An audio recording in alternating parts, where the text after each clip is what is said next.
नमस्कार, राज की बात में आपका स्वागत है। आपके साथ मैं हूं राज ठाकुर।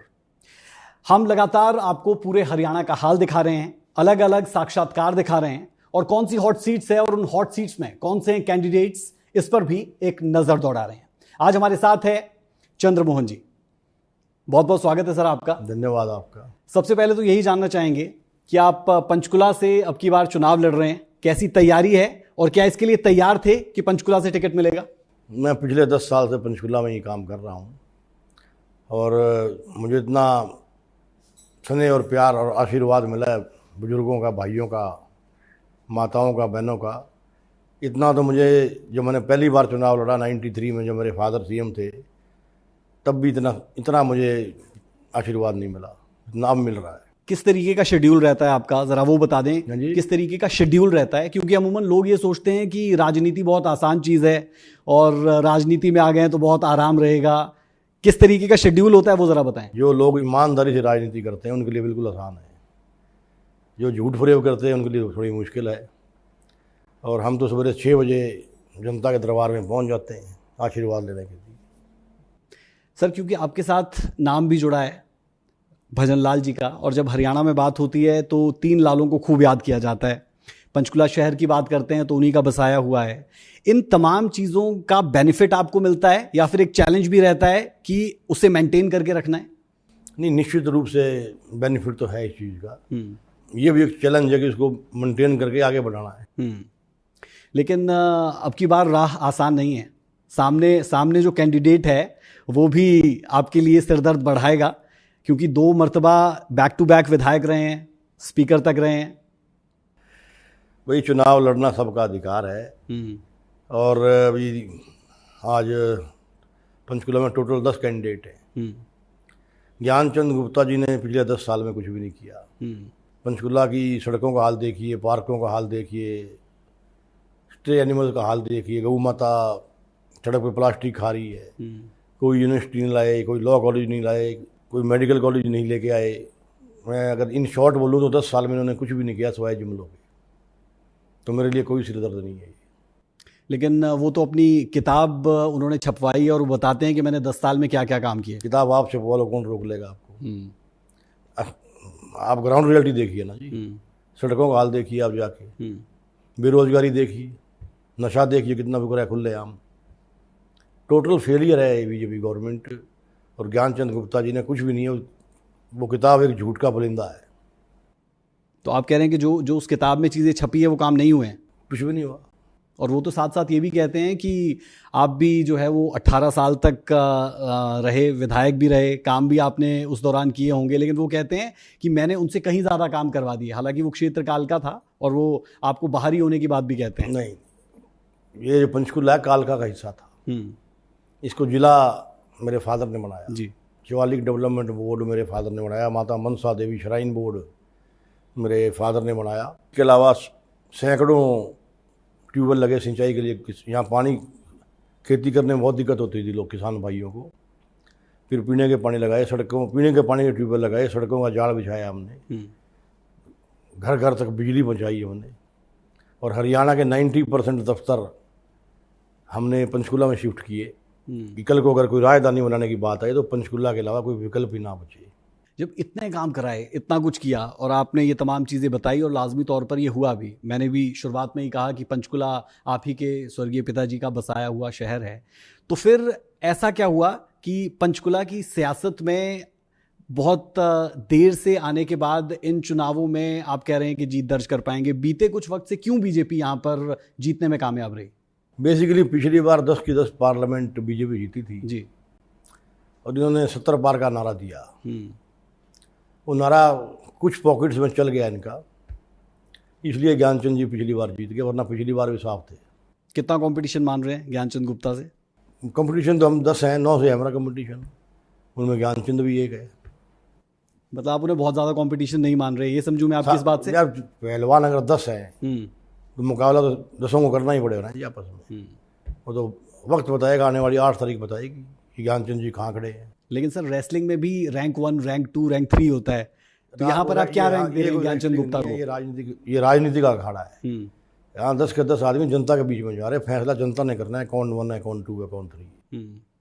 तो आप खुद को तो वन बता रहे हैं, या वो भी फैसला मालिक की कृपा है। मैं अपने आप को जनता का सेवक मानता हूँ, कोई 1 2 नहीं मानता मैं, और ना ही मैं कोई और ओवर कॉन्फिडेंस में कोई बात करता हूँ। हमारा काम है हमारी कांग्रेस पार्टी की प्रोग्राम, नीतियाँ, पॉलिसी जनता तक पहुँचाना, उनको कन्विंस करना, और मुझे पूरा विश्वास है पंचकुला की जनता इस बार भारी बहुमत से हमें अपना आशीर्वाद देगी। मैं इस पर भी आऊँगा कि आप क्या काम करवाएंगे अगर आप जीत जाते हैं और सत्ता के शिखर पर सवार होते हैं, लेकिन उससे पहले सवाल ये भी बनता है कि ज्ञानचंद गुप्ता के इन 10 सालों का जो वो किताब लेकर लोगों को बता रहे हैं कि उन्होंने क्या काम किए हैं, उसे कैसे आप केटर करने वाले हैं लोगों के बीच में, क्योंकि वो इन्हीं कामों के दम पर कह रहे हैं कि मैं हैट्रिक लगाने वाला हूँ। पूरे पंचकुला की जनता जानती है वो किताब क्या है। उसमें लिख रखा है मैंने इतने करोड़ का ये करा, इतने करोड़ का ये किया, जबकि ग्राउंड में ऐसा कुछ भी नहीं है। सरकार आने के बाद इन सभी चीज़ों की मैं इंक्वायरी करवाऊंगा। जनता का गाड़ी कमाई है जनता की, उसको मिसयूज़ किया गया है, इसकी इंक्वायरी करेंगे, जो भी दोषी होगा सजा मिलेगी उसको।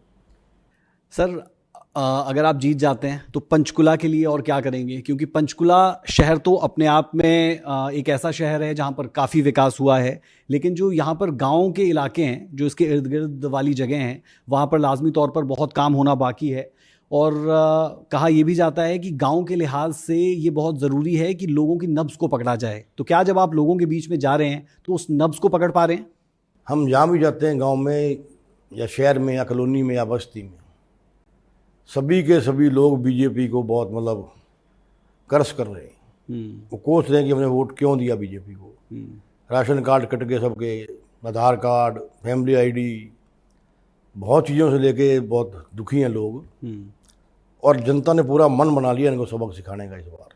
तो जो सबक जनता सिखाने वाली है उसमें आप मुद्दों का तड़का कैसे लगा रहे हैं? कौन कौन से मुद्दों को आप उठाने वाले हैं स्पेसिफिकली, पॉइंटेड तरीके से अगर आप बताना चाहें तो आप बता सकते हैं कि आप कौन कौन से काम हाई प्रायोरिटी में करने वाले हैं? जो सबसे हमारी प्रायोरिटी तो डंपिंग ग्राउंड का ही है, और इसके अलावा अभी मैंने तकरीबन 100 पॉइंट का मेरा विजन, पंचकुला के लिए मेरा क्या विजन है, वो कल शाम तक तैयार हो जाएगा, वो हम आपके सामने रखेंगे। अगर मैं अभी कुछ बताऊंगा तो बाकी चैनल उसको कैरी नहीं करेंगे। लेकिन कुछ कुछ ऐसे मुद्दे तो आप शेयर कर सकते हैं जो आपको लगता है कि काम नहीं हुए, क्योंकि आप कह रहे हैं कि जो उनकी तरफ से किताब भी छपवाई गई है वो झूठ का पुलिंदा है। तो आपको कौन सी बातें उसमें भ्रामक लग रही है और कौन सी बातों को 1% भी सच्चाई नहीं है उसके अंदर। आप किसी कॉमन मैन से पूछ लो जाके, अगर वो कह दे सच्चाई तो भी मान लूंगा मैं। आप खुद ही पढ़ लो, आपको ही मालूम पड़ जाएगा कुछ नहीं उसमें।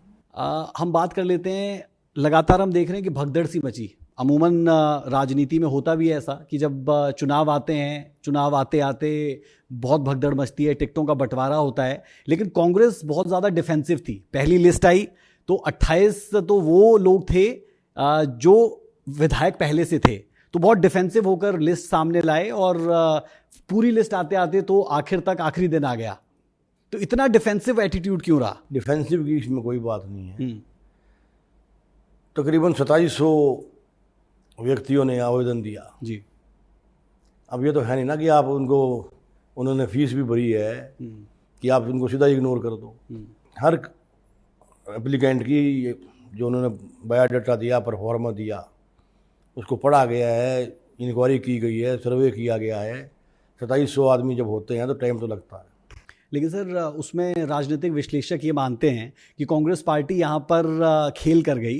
खेल ये कि जो भगदड़ की स्थिति मच सकती थी उसे टैकल करने के लिए ये एक स्ट्रैटेजी अपनाई गई कि टिकटें इतनी लेट दो ताकि जो लोग हैं वो दूसरी जगह अप्लाई ना कर पाए। नहीं, ऐसा कुछ नहीं है, ये तो मीडिया की बनाई हुई कहानी। नहीं सर, मीडिया की नहीं है, मैं एग्जांपल्स दे देता हूँ आपको।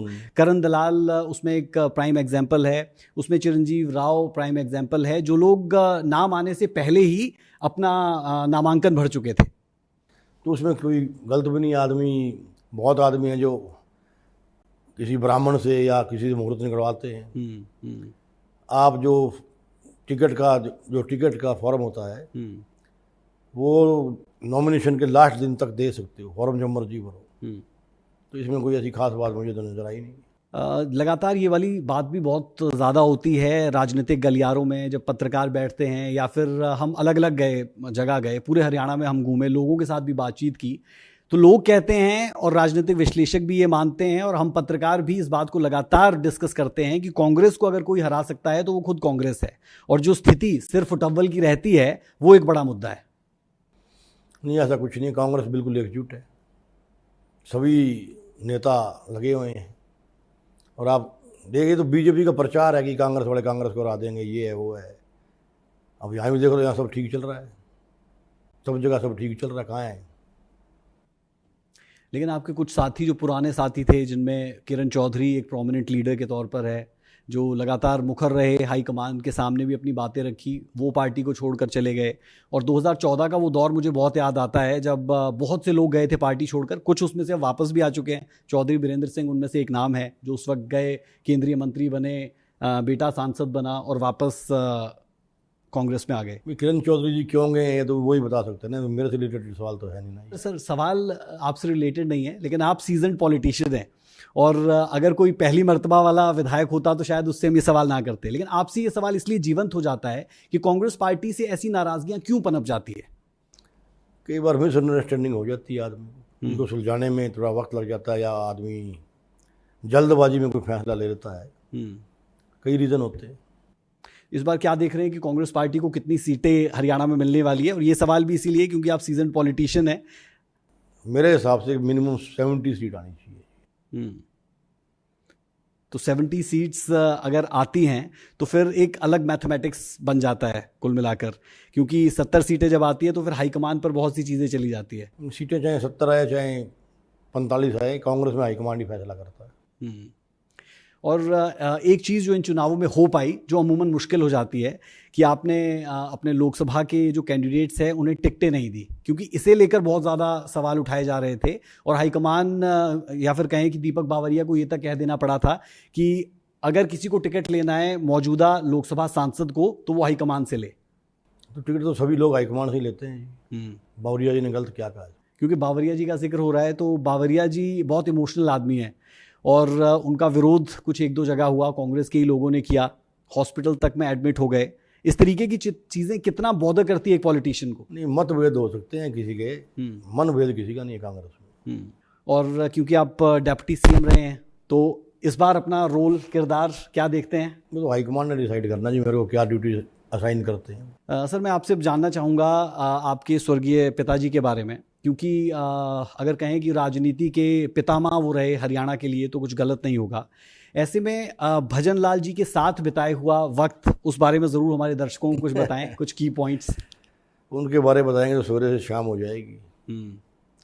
उन्होंने अपने आप में एक इंस्टीट्यूशन थे वो। मैंने सब कुछ उन्हीं से सीखा, उनको देख देख के बहुत कुछ सीखा मैंने। बहुत ही मिलनसार, शांत स्वभाव। राजनीति में अगर आपने रहना है तो शांत स्वभाव और पेशेंस बहुत ज़रूरी है। ऐसी बहुत सी क्वालिटीज़ मैंने उनसे सीखने की कोशिश की। आपने ये तमाम चीज़ें तो लाजमी तौर पर राजनीतिक गुरु भी उनसे ही आपने सीखे होंगे, लेकिन कुछ ऐसी चीज़ें अगर आप बता पाएँ कि राजनेता के तौर पर वो होना मैंडेटरी है, वरना आप राजनीति में टिक नहीं सकते। ऐसा कुछ भी नहीं, मैंडेटरी राजनीति में कुछ भी नहीं। तो राजनीति में ये तो है नहीं कि राजनीति करने के लिए कोई भी क्वालिफिकेशन तो चाहिए नहीं। सबका अधिकार है, कोई भी लड़ सकता है। मैंडेटरी राजनीति में कुछ भी नहीं, ना परमानेंट दोस्ती है किसी की, ना दुश्मनी है। सर, तकरीबन 2 दशक पहले आप डेप्यूटी सीएम रहे हरियाणा के, और अब एक मरतबा फिर से उसी राह पर चलने की तैयारी है, तो किस तरीके से देख रहे हैं खुद को आगे सहेज कर, कि किस तरीके का फ्यूचर रह सकता है पंचकुला के लिए, आपके लिए? पंचकुला के विकास के लिए मैं कोई कसर नहीं छोड़ूंगा। मेरे को बात पद की नहीं, बात जनता की सेवा की है। जो मैंने जनता से प्रॉमिस किए हैं उनको मैं पक्का पूरा करूंगा।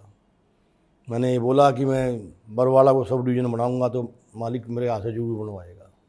मैंने कहा भी वहाँ 100 बेड का हॉस्पिटल होना चाहिए बरवाला में, तो मैं बनाऊंगा।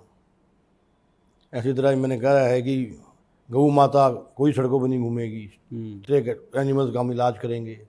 नशा बिना गवर्नमेंट के संरक्षण के नशा बिक नहीं सकता शहर में। अब हर कोने पे बिक रहा है। ये सरकार की मिली भगत है, पुलिस वालों की मिली भगत है। ये तो 48 घंटे में ख़त्म कर देंगे हम। है ही कुछ नहीं। सर, कैसे करेंगे? क्योंकि इसे लेकर वही पुलिस वालों को तो ड्यूटी फिक्स करो ना पुलिस वालों की जी, सस्पेंड करो, इलाज करो उनका जो मिले हुए। मतलब ही नहीं है आपको, किसी की अगर चेन भी स्नैच हो जाती तो पुलिस वालों को पता होता चोर कौन है। बिना पुलिस की मिली भगत क्राइम नहीं हो सकता।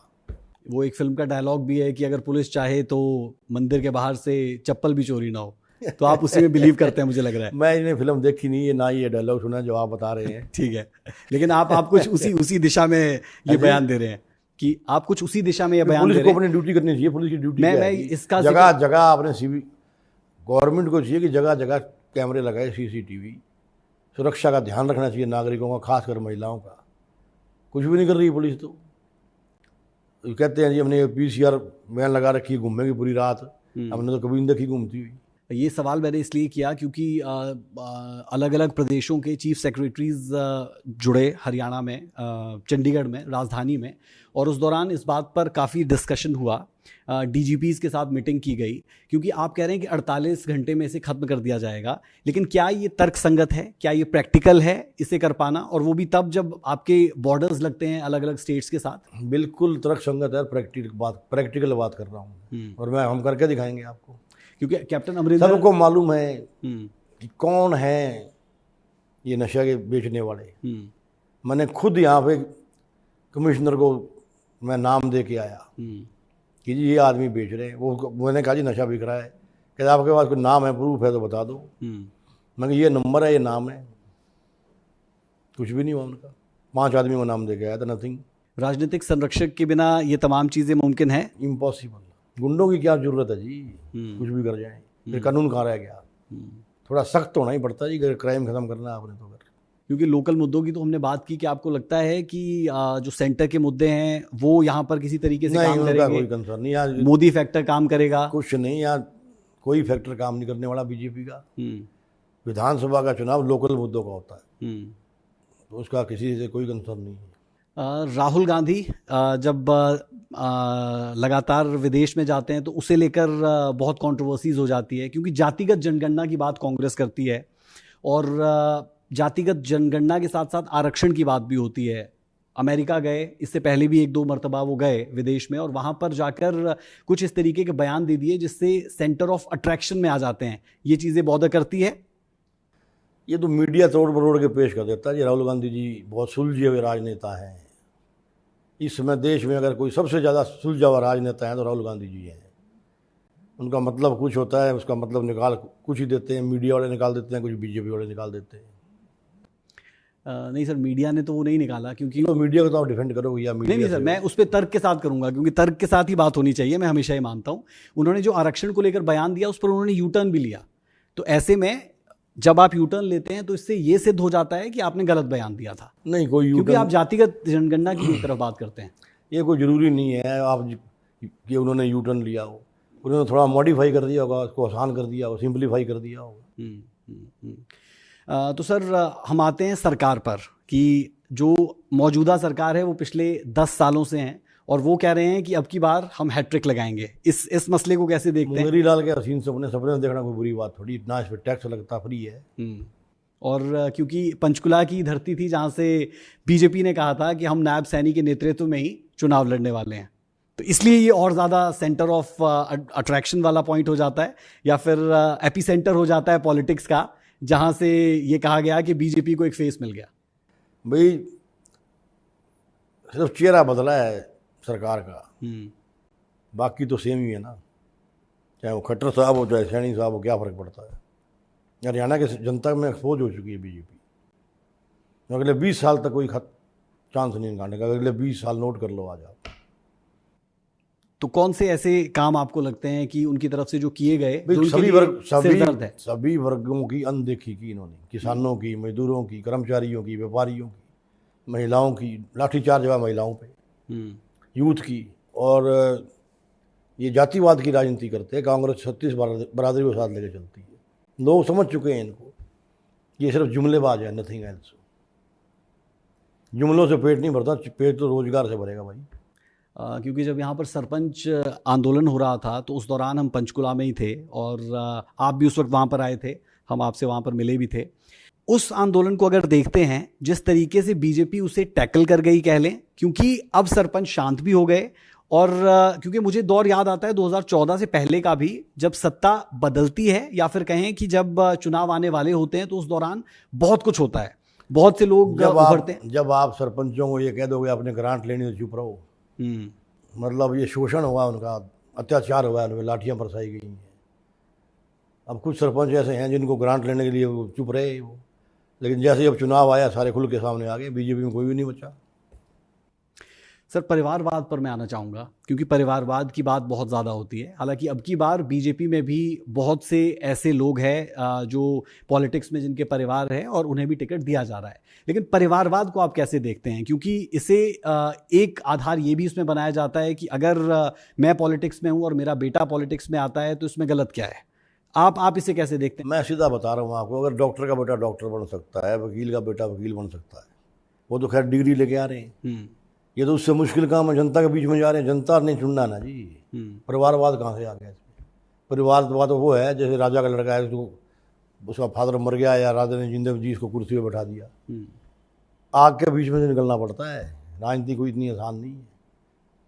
जनता ने चुनना है लोगों को, वो सब चीज़ देखती है, आदमी की नीयत क्या है, इसकी ईमानदार है या नहीं, काम कर सकता है या नहीं, क्या इसकी पॉलिसी है, क्या इसका विजन है। वोट लेना कोई आसान काम थोड़ी है। मैंने तो शुरुआत में ही कहा था कि राजनीति बहुत आसान नहीं। जो ईमानदारी से करते हैं उनको कुछ याद रखने की जरूरत नहीं, क्योंकि झूठ तो बोलना नहीं उसने। मैंने शुरू में अपने फादर को कहा था ये, वो कहते भाई राजनीति में आ जाओ आप। मैं राजनीति में नहीं आऊँगा। कहते क्यों? मगर जिसमें तो झूठ बहुत बोलना पड़ता है। अच्छा। मैंने क्लियर यही बोला। कहते मैं तो झूठ नहीं बोलता, मगर जी दिन में 2000 आदमी मिलते हैं आपको। तो उन्होंने कहा भी मैं सबको ये कहता हूँ कि मैं कोशिश करूँगा, और मैं कोशिश करता हूँ ईमानदारी से।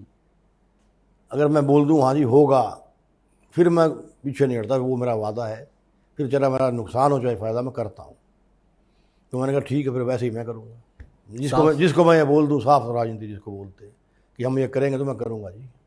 साफ़ सुथरी राजनीति की जानी चाहिए, और हम उम्मीद करते हैं कि आप जैसे और भी राजनेता सामने आएँ और नशे से लेकर अलग अलग जो मसले हैं उन्हें दुरुस्त कर पाएँ। बैलेंस स्थापित करने की बात बहुत ज़्यादा होती है, और हम देख रहे हैं कि कई परिवार ऐसे हैं जो बीजेपी में भी है, कांग्रेस में भी है। आपके छोटे भाई कुलदीप बिश्नोई वो बीजेपी में है, तो ऐसे में परिवार का वो बैलेंस कैसे स्थापित होता है कि इतना विचारधाराओं का फ़र्क और अलग अलग जगहों से चुनाव लड़ना? भाई हर आदमी की अलग सोच है। मैं तो जहाँ था वहीं हूँ, और राजनीति अपनी जगह, परिवार अपनी जगह है।